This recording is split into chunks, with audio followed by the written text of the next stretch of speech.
we are going to replace the fuel filter for Stihl Weed Eater. You're gonna get you a hook,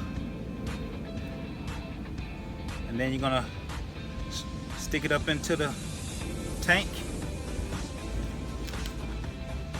You're gonna hook it on to the fuel line, and we're gonna drag this fuel filter out.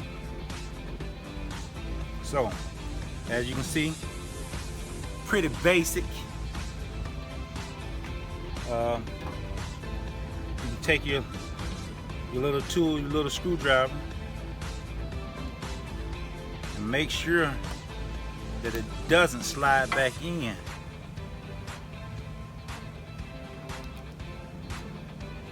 To the tank. Alright, so that was just plain and simple.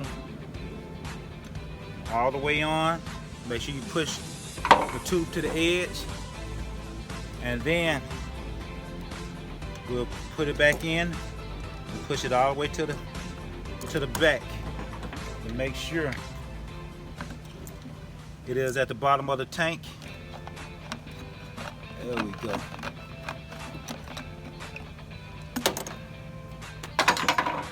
And it only takes a few seconds to replace that if you're not getting enough fuel to the end. All right, now we're ready to see what this baby will do.